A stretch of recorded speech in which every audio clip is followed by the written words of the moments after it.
Du 13 au 22 août dernier, 8 équipages du club VIP de Camping Car TV ont répondu à l'invitation d'Alden sur le Tour de l'Avenir. C'est ce voyage en camping-car que je vais vous raconter.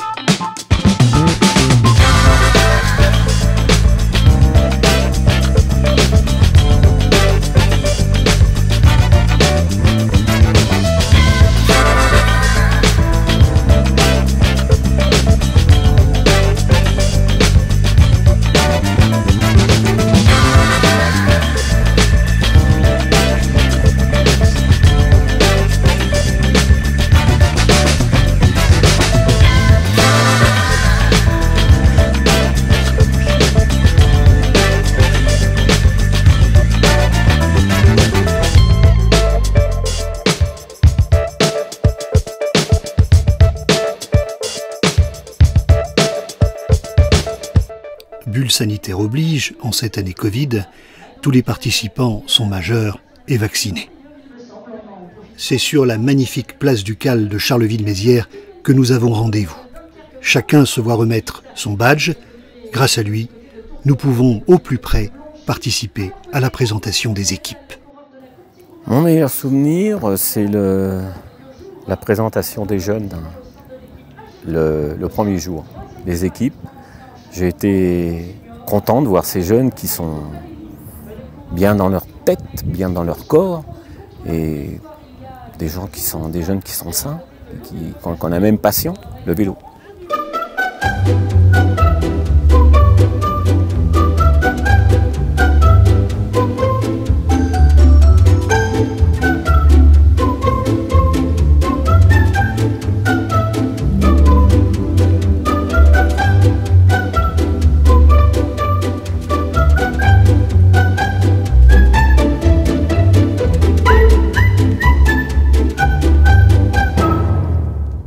C'est une compétition sportive, évidemment, avant tout.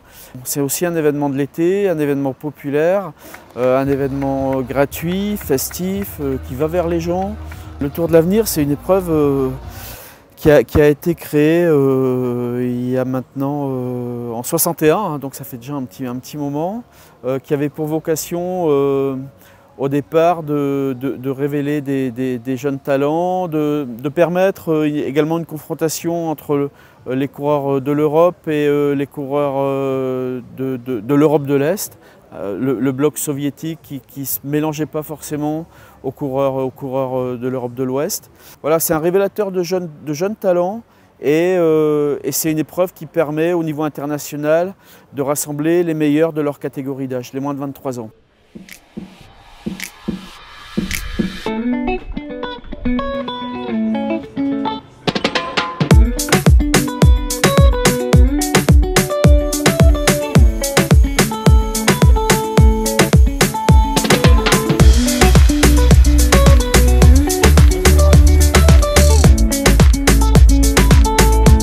Tout commence par un prologue de 5 km. Les coureurs sont déjà à l'échauffement et il y a peu de chances qu'ils prennent le temps de visiter le musée Arthur Rimbaud. Nous surprenons pourtant un jeune cycliste danois en train d'entrer dans l'église Saint-Rémy. You've got nothing left to do but face what's in front of you. Loud as thunder, clear as water. Look at what's in front of you.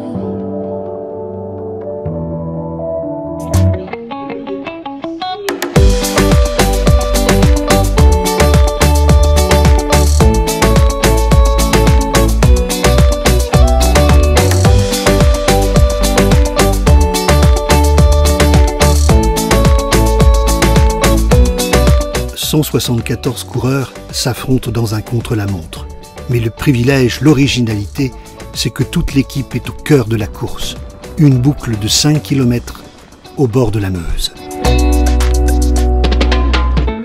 Quand je vois surtout un jeune comme ça, c'est penser et j'étudie son coup de pédale, sa position, son coup de pédale, tout pour qu'il puisse aller vite.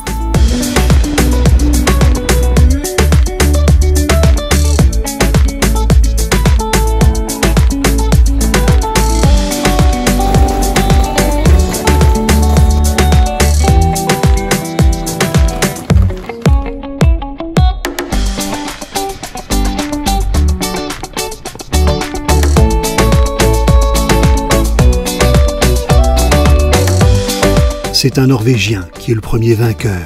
Cela vaut bien une coupe de champagne, d'autant que du coup, il ne va pas tarder à endosser son premier maillot jaune. Dans le Tour de l'Avenir, tu peux approcher les coureurs. Alors que par exemple au Tour de France, c'est pas toujours facile.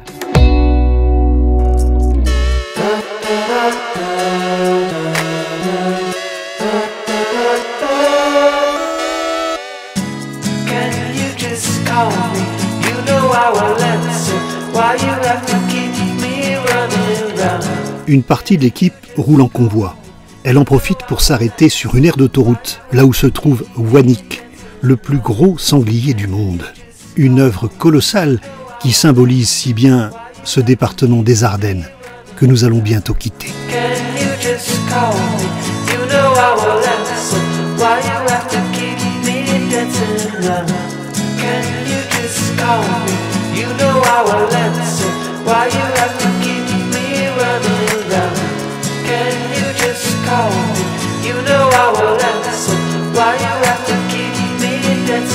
Et c'est le maillot jaune qui remporte le sprint et renforce un peu plus sa position.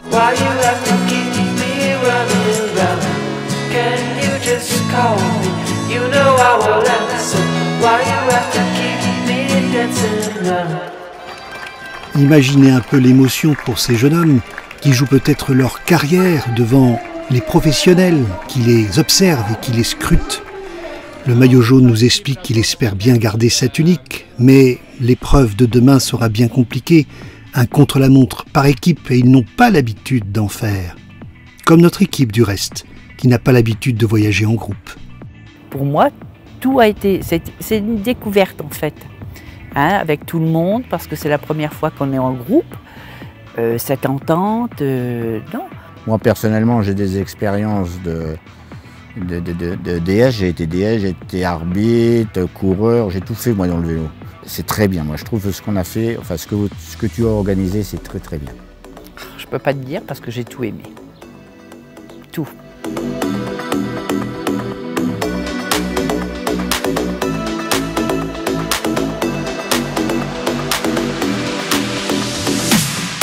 Vous savez quelle équipe vous suivez? Oui, mais je ne me rappelle plus. La Russie, je crois.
Donc qui franchit la ligne, notamment c'est le 4e coureur. On est bien sûr suspendu à notre écran pour connaître le temps réalisé par les coureurs norvégiens qu'on vous présentait il y a quelques instants, quelques minutes. Les Pays-Bas, on ne peut pas se l'imaginer tant qu'on ne l'a pas vécu. Toute l'organisation qui est mise en œuvre pour réaliser ce Tour de l'Avenir. La réactivité d'un chauffeur par rapport à un ordre d'un régulateur qui doit accélérer tout de suite. La réactivité d'un motard de la garde républicaine qui se doit de vérifier, d'avoir les yeux partout, une voiture qui débouche, un piéton qui va avoir un enfant qui est prêt à partir. Voilà, donc Eric Bellet qui va monter bien sûr, immortaliser ce moment. Il nous explique qu'il avait la pression parce que l'équipe était favorite, mais elle a tenu. Mieux encore, elle prend le maillot jaune. Et quelle chance pour nous d'y assister depuis les coulisses et de vivre intensément ces moments d'émotion. Là, on a vu de visu des coureurs qui, plus tard, on va les retrouver en tant que professionnels et qui vont peut-être gagner peut-être le Tour de France un jour, ou le maillot jaune, et ça, c'est important. En général, avec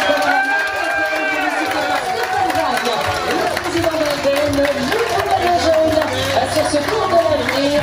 Sans organisateurs, sans coureurs et sans bénévoles, il n'y aurait jamais d'épreuve. Un grand merci à vous également, amis du public, d'avoir passé ce fort agréable moment ce dimanche après-midi, en ce dimanche 15 août ensemble. Ce Tour de l'avenir, c'est un Tour de France des moins de 23 ans, avec, vous l'avez vu, de très belles équipes, remarquables, avec des joueurs qu'on va voir et revoir, et notamment dans le Tour de France dans les années à venir. Donc c'était vraiment pour nous une très belle étape à l'an. Merci à vous, merci pour votre gentillesse, merci pour l'excellent partenariat que nous avons eu ensemble depuis plus d'un an, puisque nous avions prévu de vous accueillir l'année dernière et pour cause de crise sanitaire ça n'a pas pu se faire. On a pu le faire cette année, j'en suis vraiment très très heureux avec l'ensemble de mes équipes. Merci à tous.